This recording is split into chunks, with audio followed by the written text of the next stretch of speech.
2010년도 10월에 TV에 행복론이라고 강의를 하셨던 분이 계십니다.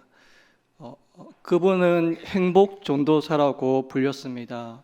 바로 최윤희라는 분이십니다. 최윤희 씨는 어떤 기업이나 정부나 학교 아니면 TV 프로그램 등에서 많은 활동을 했습니다. 암울한 환경이지만, 힘들고 어려운 환경이지만 행복하게 사는 것은 어떤 것인가, 행복하게 사는 법에 대해서 강연을 하고 다녔습니다. 그는 행복 디자이너였습니다. 하지만 자신에게 폐와 심장 질환이 찾아오자 그는 그 고통을 이기지 못하고 자살하였습니다. 그녀가 남긴 유서는 이런 글이 쓰여져 있습니다. 작은 일에도 감사하고 열심히 최선을 다해서 살았습니다. 그런데 2년 전부터 여기저기 몸에서 경계경보가 울렸습니다. 2년 동안 입원과 퇴원을 반복하면서 많이 지쳤습니다. 그래도 감사하고 희망을 붙잡으려 노력했습니다. 그런데 추석 전주 폐에 물이 찼다는 의사의 선고, 숨쉬기가 힘들어 응급실에 실려갔고 또 한 번의 절망적인 선고, 그리고 또다시 이번엔 심장에 이상이 생겼어요. 더 이상 입원해서 링거 주렁주렁 매달고 살고 싶지 않습니다. 저는 통증이 너무 심해서 견딜 수가 없고 남편은 그런 저를 혼자 보낼 수는 없고 그래서 동반 떠남을 하게 되었습니다. 그동안 저를 신뢰해주고 사랑해주신 많은 분들께 죄송하고 또 죄송합니다. 그러나 700가지 통증에 시달려 본 분이라면 제 마음을 조금은 이해해 주시리라 생각합니다. 라는 글을 남기고 그는 마지막 생을 마감하였습니다. 행복전도사라는 별명을 가지고 어떻게 하면 행복을 살아갈 수 있을까 강연을 하고 많은 사람들에게 도전해 주었습니다. 하지만 그렇게 강연했던 그도 자신의 아픔과 고통을 참지 못하고 스스로 목숨을 끊어야만 했습니다. 이처럼 늘 행복할 것 같은 우리 인생 가운데 고난이 주어지고 고통이 주어진다는 것입니다. 그래서 이 고난과 고통을 통해서 우리 인생이 행복하지 않는 것처럼 보이기도 합니다. 그렇다면 정말 하나님께서는 우리 믿는 성도들에게 이 고난과 고통을 주면서 이 세상 살아갈 때 행복을 빼앗고 괴롭게 살아가길 원하시는 걸까요? 이 세상에 일어나는 모든 일들이 다 주께서 하신 일이라면, 하나님께서 이 모든 일을 주관하셨더라면 우리에게 주어지는 그 고난과 고통은 어떻게 해석할 수 있을까요? 그러기에 우리가 이 땅에 살아갈 때에 우리에게 주어지는 이 고통에 대해서 그 의미를 정확히 파악하고 나가야 합니다. 하나님은 우리가 겪는 고난과 고통을 통해서 우리의 인생의 길을 좌절시키거나 고통 가운데 거하도록 해서 행복을 빼앗아가는 분이 아니기 때문입니다. 오늘 말씀을 통해서 우리가 고난을 어떻게 대해야 하는지, 또한 그 고난에 대할 때에 어떻게 그 하나님의 지혜를 배워야 하는지 깨닫기 원합니다. 오늘 말씀은 욥기입니다. 우리는 욥에 대해서 너무나도 잘 알고 있습니다. 이 욥기는 고난당한 한 의인이 많은 아픔과 슬픔 가운데서 그것을 견디며 나가는 일입니다. 그래서 우리는 고난당한 사람들에게 때로는 이 욥기를 한번 읽어보라고 권하기도 합니다. 아마 교회를 다니는 사람이라면 한 번쯤은 자신이 당한 고난의 원인을 알기 위해, 그 고난의 문제를 해결하기 위해서 욥기를 읽어보았을 것입니다. 그런데 이 욥기를 읽어보면 읽어볼수록 우리를 더 혼란스럽게만 만듭니다. 단순히 이 욥이라는 사람은 어려웠던 사람이 고난을 어떻게 이겨내고 견딤으로 말미암아 축복받았는지만 말하고 있는 책이 아니기 때문입니다. 욥은 의인이라고 말하지만 자세히 읽어보면 자신이 당한 그 고통과 고난에 대해서 불평하고 원망하였습니다. 또한 욥은 끝까지, 욥기가 마치는 그 끝까지 왜 내가 고난 당해야 되는지 명확하게 알지 못합니다. 더 나아가 고난 끝에 축복이 찾아온다 했는데 정말 욥이 받은 그것이 축복인가? 라는 의문까지도 듭니다.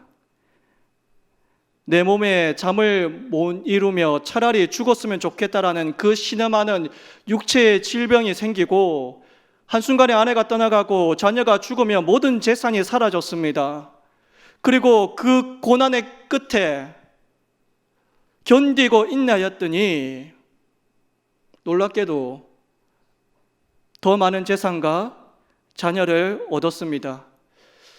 사랑하는 성도님들, 우리는 이것을 보고 축복이라고 부릅니다. 그리고 우리는 그렇게 결론을 내고 욥기서를 닫습니다. 욥처럼 고난의 끝까지 견디다 보면 이전보다 더 큰 축복을 하나님께서 주실 것이다. 이렇게 결론을 내고 욥기 책을 덮어버립니다. 그런데 사랑하는 성도님들, 그 잃었던 자녀를 대신해서 다른 자녀가 2배 많아졌다고 해서 잃었던 그 자녀가 다시 살아 돌아오는 것입니까? 나의 사업이 망해서 거리에 나 앉았는데 다시금 더 큰 돈을 벌게 되었다고 한들 이전에 괴로웠던 그 순간이 사라지는 것입니까? 욥기는 단순히 우리가 이 고통과 고난을 인내해서 참고 견디면 하나님께서 축복해 주신다라는 그러한 단순한 공식을 가지고 읽을 수 있는 책이 아닙니다. 그럼 욥기를 통해서 우리에게 말씀해 주길 원하는 것이 무엇입니까? 욥기는 고난을 제대로 이해할 수 있도록 우리에게 도와주는 책입니다. 욥기 1장과 27장까지는 욥의 입장에서는 자신이 당하는 그 알 수 없는 그 고난 때문에 괴로워하는 이야기가 나와져 있습니다. 거기에 더해서 자신의 가장 친한 친구들이 와서 인과응보를 외치면서 너가 지은 죄가 무엇인지 찾아보라. 너의 고난의 원인은 너의 죄로 인함이다라고 그렇게 던지고 있습니다. 그리고 28장으로 넘어옵니다. 그러한 상황 가운데 욥은 하나님의 지혜와 명철을 깨닫습니다. 그것이 바로 28장 오늘 본문의 내용입니다. 놀랍게도 오늘 이 28장을 통해서 욥이 고백하는 하나님의 지혜와 그 명철을 통해서 그 속에 있는 모든 문제가 풀린다는 것입니다. 도대체 28장에는 어떠한 내용이 기록되어져 있기에 욥은 자신의 고난을 받아들일 수 있습니까? 28장에 나와 있는 그 지혜에 대해서 오늘 저와 여러분이 살펴보기를 원합니다. 그 지혜는 어떻게 찾을 수 있고 우리가 어떻게 깨달을 수 있습니까? 28장의 1절과 14절에는 어떠한 내용이냐? 금과 은과 철과 온갖 강물들이 나옵니다. 그런데 이 강물들은 어디서 나오는지 알 수 있다라는 겁니다. 그런데 지혜와 명철은 어디에서 나오는지 아무도 모른다라고, 그 길을 아는 사람이 없다라고 기록하고 있습니다. 그리고 15절과 22절까지는 황금과 은과 수정과 진주를 가지고 아무리 많은 금은 보화가 있다 할지라도 그 지혜를 살 수 없음을 말해주고 있습니다.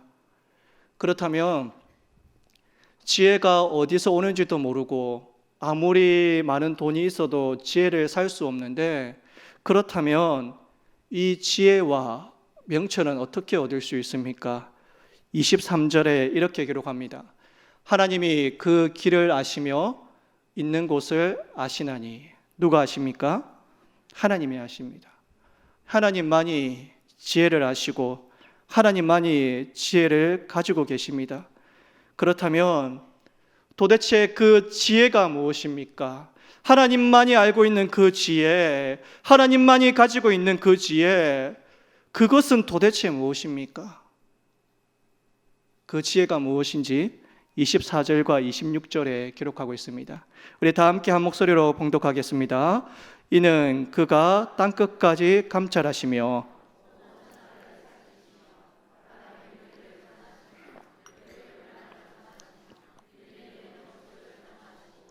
비 내리는 법칙을 정하시고, 이 말씀에 보시면 하나님은 온 천하를 살피시고 감찰하신다라고 합니다. 천지를 창조한 것으로 끝나지 아니하시고 하나님은 땅끝까지 감찰하시고 온 천하를 살피시고 계신다라고 말합니다. 그리고 바람의 무게도 정하시고 물의 양도 정하신다라고 합니다. 비 내리는 것까지 하나님께서 다 정하신다라고, 비구름의 길과 우리의 법칙도 하나님께서 만드셨다는 겁니다. 쉽게 설명하면 이러한 말입니다. 이 세상의 모든 것은 하나님께서 다 정해 놓으셨다라고 합니다. 하나님께서 계획하시고 정하시고 하나님의 법칙에 의해서 이 세상은 움직인다는 겁니다. 이것을 인정하는 것이 바로 지혜입니다. 욥은 이것을 깨달았습니다. 욥에게 적용을 하면 이런 말입니다. 욥이 당하고 있는 아픔과 슬픔과 눈물, 재산을 다 잃어버리고 아내가 떠나고 자녀가 한순간에 죽음을 맞이하게 되는 이 모든 일조차도 누구의 손에 있다는 겁니까? 누가 정하셨다는 겁니까? 하나님이 정해 놓으셨다는 겁니다. 이것이 깨달아지는 순간에 욥은 28절에 이렇게 고백합니다. 보라, 주를 경외함이 지혜요 악을 떠남이 명철이니라. 이것이 깨달아지는 그 순간 바로 그것이 지혜라고 말하고 있습니다. 욥은 당대의 어려운 자였습니다. 그런데 원인을 알 수 없는 그 고난 가운데 그는 하나님을 원망했습니다. 그 고통 속에서 그는 외쳤습니다. 너무나도 억울합니다. 하나님, 저에게 이럴 수 있습니까? 비명을 질렀습니다. 친구들이 다가옵니다. 네가 이렇게 고난을 당한 것은 분명히 하나님 앞에 범죄한 것이 있다. 그래서 벌받는 것이니 회개하라고 합니다. 욥은 다시 외칩니다. 그렇지 않다.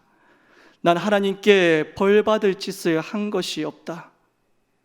이렇게 서로 다투며 서로 논쟁하며 이렇게 27장까지 달려오고 오늘 28장까지 왔습니다. 그러면서 욥이 깨달은 것은 이 지혜를 깨달았습니다. 그 지혜가 무엇이냐?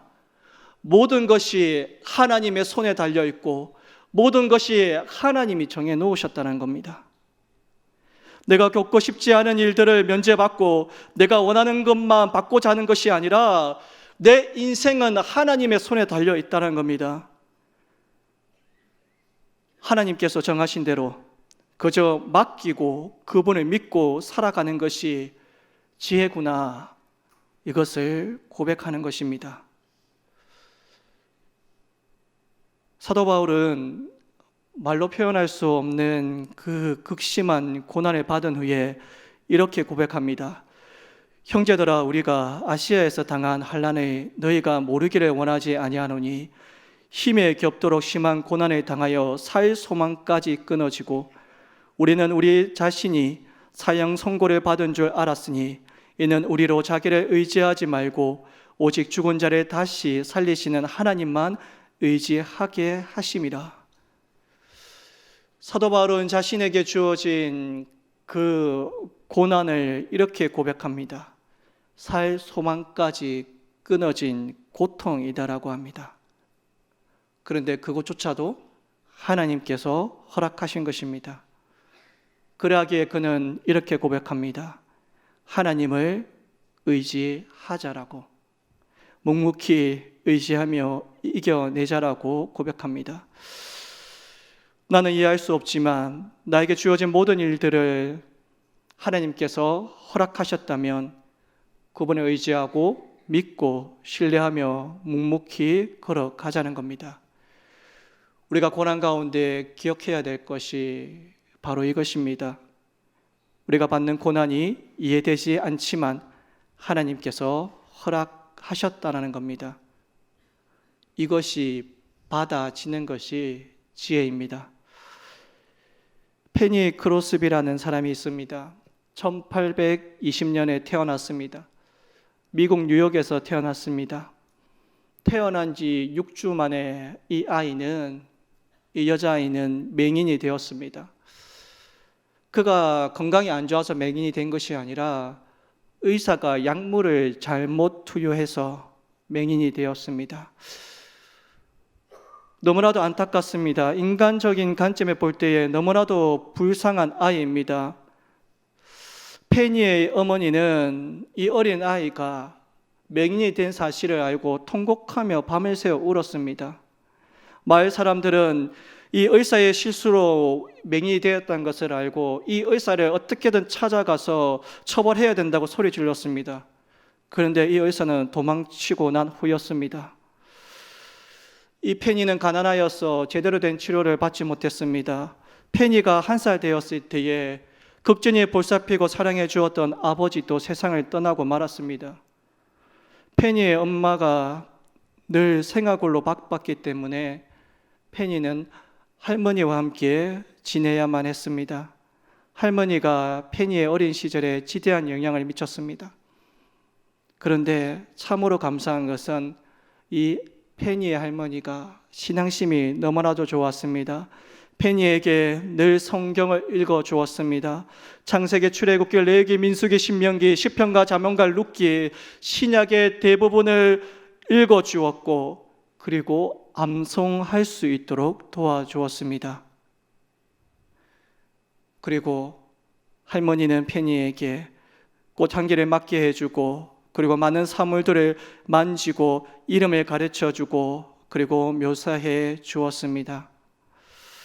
그러나 페니는 자라면 자랄수록 앞을 보지 못했기 때문에 너무나도 막막하고 두려웠습니다. 그리고 이렇게 살아가는 것에 대해서 막연한 두려움이 있었습니다.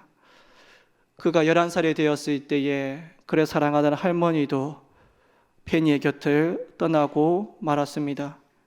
페니는 너무나도 가난하고 슬픔에 버려진 불쌍한 아이였습니다. 그가 자라고 난 다음에 나중에 맹인 학교에 들어가게 되었습니다. 그는 맹인 학교에서 정액 장학생으로 공부를 하였습니다. 그리고 그가 38살이 되는 그때에 맹인 학교 교수님과 결혼을 하게 되었습니다. 그리고 얼마 지나지 않아 정말 감사하게도 그에게는 아이가 생겼고 그 아이를 낳게 되었습니다. 그런데 이 아이가 얼마 지나지 않아 또 세상을 떠나게 되었습니다. 페니는 너무나도 많이 울었고 그 인생에 있어서 가장 슬픈 일이었다라고 고백합니다. 몇 달 동안 아기를 잃은 슬픔에 잠겨 힘들게 보냈습니다. 그리고 난 후에 그는 이렇게 고백했습니다. 하나님은 우리들에게 아기를 주셨습니다. 그러나 천사들이 내려와서 우리의 아기를 데리고 하늘나라로 갔습니다. 그리고 우리의 아기를 하나님과 그분의 왕자에 맡겼습니다. 그는 그 아이를 하나님 품에 보내면서도 하나님께 감사했습니다. 페니는 결혼하고 행복하게 살았습니다. 그런데 남편도 멀지 않아 죽게 되었습니다. 그는 어떻게 보면 참으로 불행한 인생을 살았던 여인입니다. 뜻하지 않게 그는 시력을 잃었고 그리고 아버지를 1살 때에 잃었고 그리고 자기가 낳은 사랑하는 아이도 얼마 지나지 않아 잃어버렸습니다. 그런 너무나도 힘든 인생을 살았습니다. 그런데요, 놀라운 것은 그가 우리가 부르는 그 찬송가의 10곡 이상이 되는 하나님을 찬양하는 시를 지었다는 겁니다. 그 중에 찬송가의 시가 어떤 것이냐면 우리가 잘 아는 384장 나의 갈 길 다가 돌아라는 찬양입니다. 우리 다 함께 이 찬양 한번 불러보도록 하겠습니다.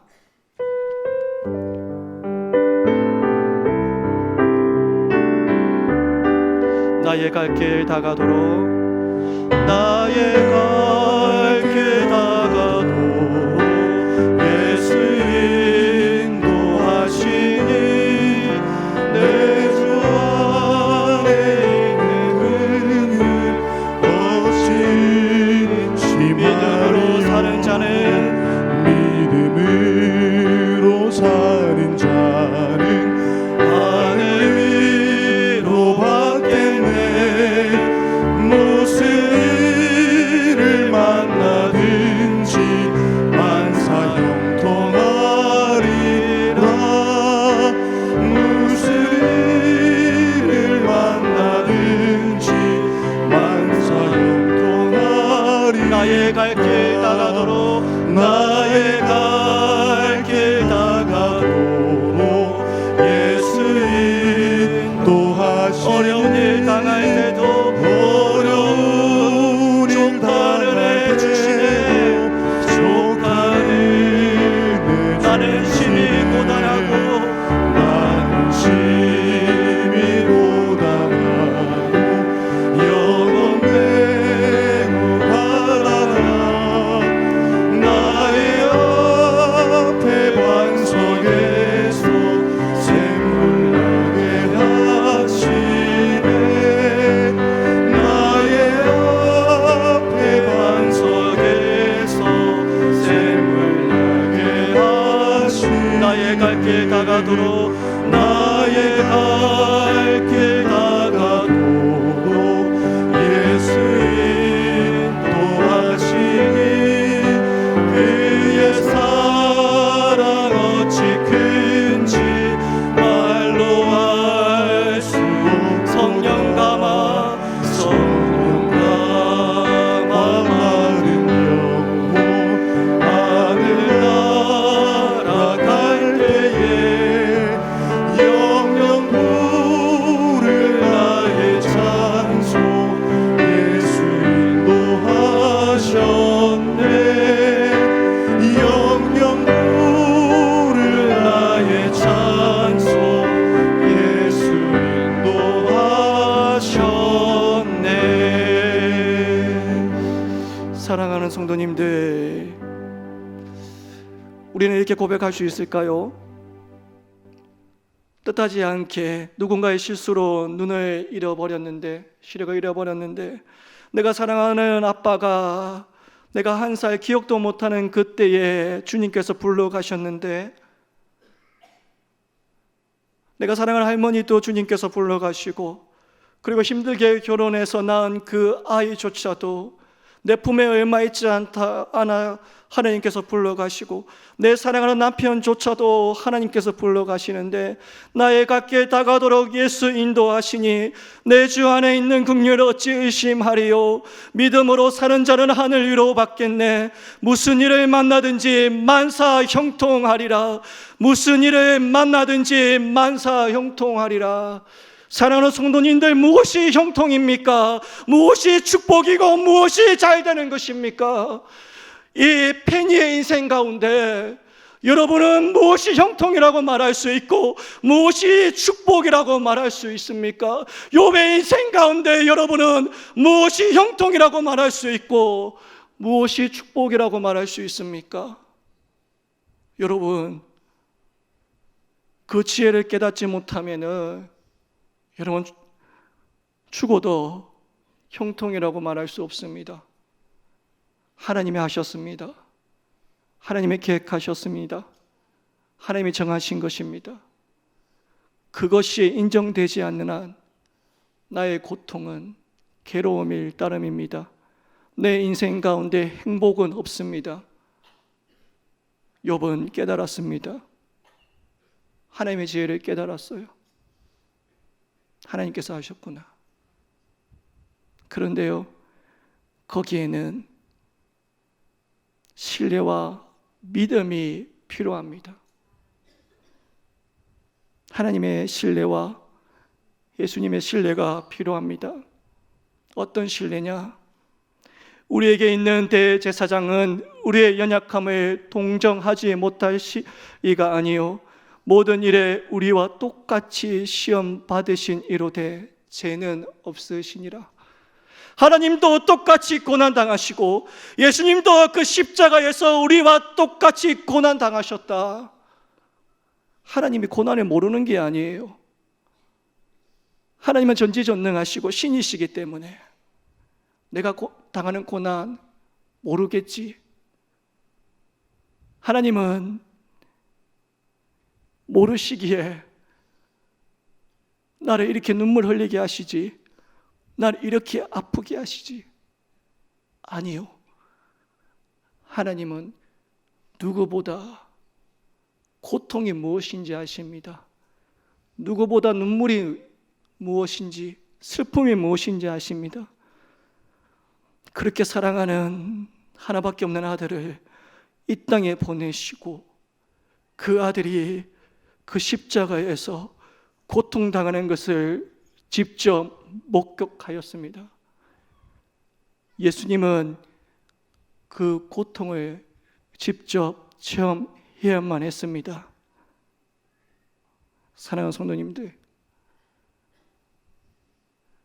그 하나님을 신뢰하신다면, 그 예수님을 믿으신다면 하나님은 우리 고통의 방관자가 아니십니다. 하나님 모든 것을 허락하시고 모든 것을 정해 놓으시고 그 고통을 우리에게 주셨지만 하나님은 절대로 방관자가 아니십니다. 자신의 아들을 우리를 위해 십자가에 죽게 하셨는데 그 고통 모르실까요? 그 고난 모르실까요? 하나님은 우리가 겪고 있는 그 고난과 고통과 아픔과 슬픔 전부 다 알고 계십니다. 그분은 친히 겪으셨습니다. 우리를 위해 겪으셨습니다. 사랑하는 성도님들, 하나님 원망하지 맙시다. 하나님이 허락하신 고난일지라도 하나님 원망하지 맙시다. 하나님은 우리보다 더 큰 고난을 받으시고 겪으셨습니다. 여러분, 고난의 끝은 축복이라는 그런 뻔한 공식대로 살아가지 맙시다. 고난은 그저 하나님 바라보며 걸어가는 것입니다. 하나님이 정하시고 주신 것이기 때문에 다에게 감수하고 그저 하나님 붙잡고 걸어가는 것입니다. 그것이 내 인생의 마지막 순간까지 끊어지지 아니한다 할지라도, 그 고난이 사라지지 아니한다 할지라도 우리는 하나님 한 번 보고 걸어가는 것입니다. 왜냐고요? 하나님은 나를 사랑하시기 때문에 그렇습니다. 그러한 신뢰가 믿음이 있다면 우리는 고난 가운데 믿음 흔들리지 않고 하나님 바라보며 살아갈 수 있습니다. 그렇게 살아가는 우리 성도님들 되기를 주의 이름으로 축복드립니다.